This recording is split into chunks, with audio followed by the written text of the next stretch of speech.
there's inspiration from this cleric who's hiding out in Yemen, from bin Laden or anyone else, that were further our definition. But what he will be tried as is a mass murderer. 13 individual counts of murder. He will be tried and he'll be court-martialed as a mass murderer and a killer of 13 separate people. How do we protect against this again, Clint? Say again, Ed? How do we protect, you know, against this from happening again? I mean, well, yeah, there's a lot of things, Ed. Number one, this guy bought one of his killing guns on August 1st.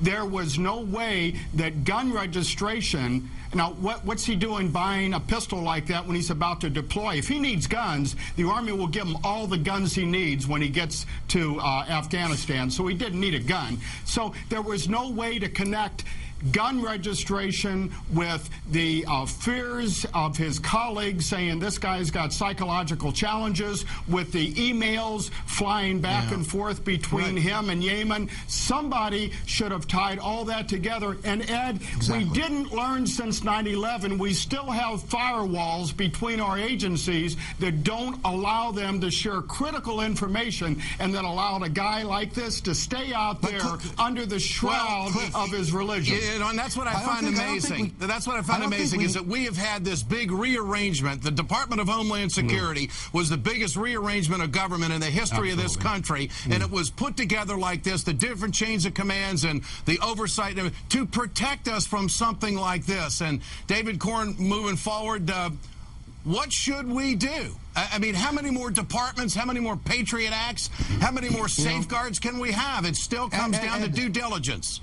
That's exactly right. You hit the nail on the head there. I don't think it's a question. I would disagree with Cliff that there are walls that prevented the dots from being connected here, to use all the cliches. I think the problem was that people were sweeping the problem under the rug in their own individual components. If the guy who did the analytical work on his emailing with the radical imam in Yemen had known that his colleagues thought he was psychotic, he might have reached a different conclusion. I don't think he was prevented from knowing that.